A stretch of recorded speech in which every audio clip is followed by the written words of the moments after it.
What's up, y'all? It's your boy G, San Francisco Bay Area, California. Aloha. Americans now need to earn $108,000 to afford a new single-family home. Let's talk about it.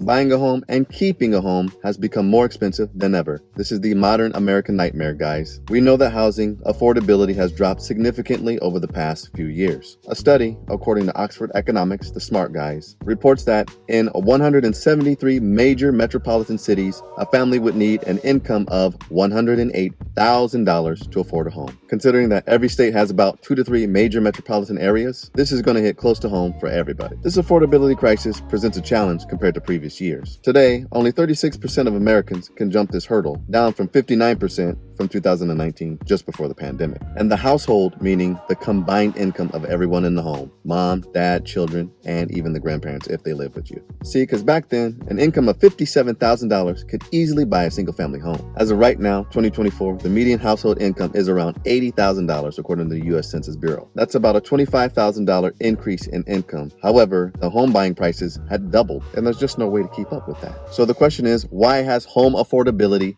plummeted? The affordability crisis is due to 4 factors: mortgage interest rate, housing prices, taxes, and insurance. Additional costs such as commuting and needed upgrades further complicate the picture. While the reports acknowledge that mortgage rates moderated somewhat, it's still volatile. So last year, mortgage rates peaked at 7.7, and then this year rates fell to 6.08, and by mid-November, it went back up 6.78. So in this report, it had mentioned that home buying prices had hit runway levels, and it specifically mentioned cities in California, which is where I happen to live. Realtor.com reports that in San Jose, median home prices are $1.3 million.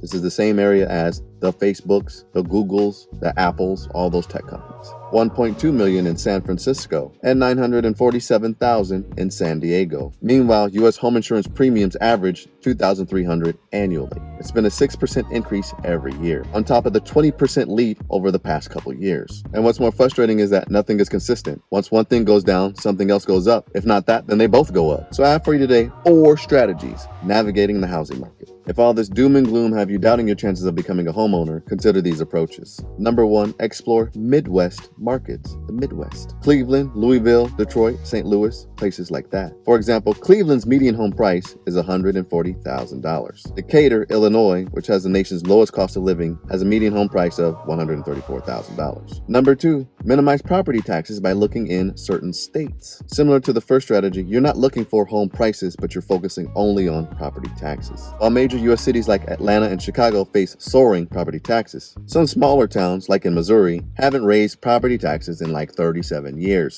But you gotta do the research. Number 3, utilize first-time homebuyer programs. This strategy is near and dear to my heart. I'm gonna explain why in just a bit. First-time homebuyers could benefit from home loans insured by the FHA, Federal Housing Administration, which requires a down payment of 3.5%. VA loans, Veterans Affairs, often require no down payment. But there are also first-time homebuyer programs through your city and county and nonprofit organizations, and some are directly tied to your mortgage. Always ask your loan officer about first-time homebuyer programs and ask, is it approved with the type of mortgage you're applying for? I tell you guys, when I first bought a home in 2013, I utilized a first-time homebuyer program called CityLift. After the recession in 2009, it was a program designed to revitalize neighborhoods and strengthen the communities. Their idea was if people are owning homes in the neighborhood, they would be more likely to take care of their neighborhoods and patronize the local businesses to build the community back up. That was an amazing program. I don't know if there will ever be another program like that. I'm sure there is. You just got to do your research and look for them. So the home that I bought was around $100,000. I put $20,000 down, and the CityLift program also put an additional $20,000 down. Therefore, I only owed about $60,000 left on my loan. Because of this, my monthly mortgage payments were about $500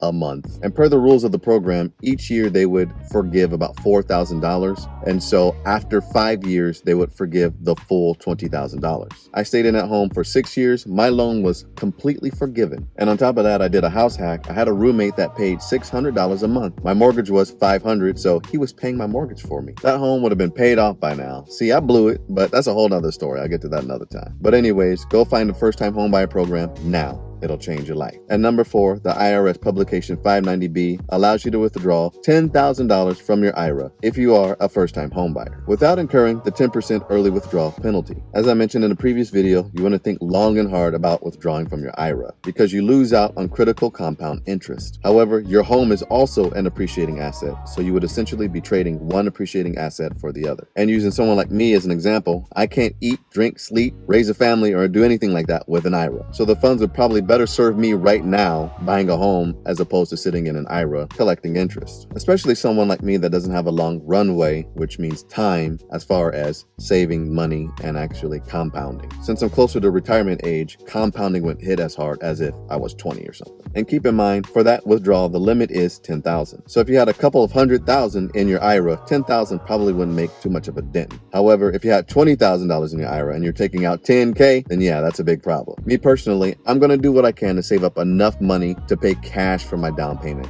simply because I filed for bankruptcy, and so I need to be extremely careful with how I move in the future. On top of that, one of the things that I did do before the bankruptcy was deplete my IRA account. So I'm trying hard not to do that again because the amount is already very low. But again, if some of you are interested in using your Roth to fund your down payment, 590B may be an option. Talk to your financial advisor to gain insight as to whether or not that's a good look for you. So by exploring these strategies, prospective homeowners can better navigate today's challenging markets. They will certainly give you a leg up on other buyers and help you overcome the struggle of being priced out of the market. And that's all I have for you today. If you're currently in the home buying market, a buyer, a seller, or a realtor, if you know something that we don't, go ahead and leave it in the comments below. It's your boy G, San Francisco Bay Area, California. Like, comment, share, subscribe, and as always, stay blessed.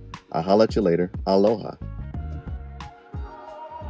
If this video was of value to you, like, comment, share, subscribe, and as always, it's your boy G. Be blessed. I'll holla at you later. Aloha.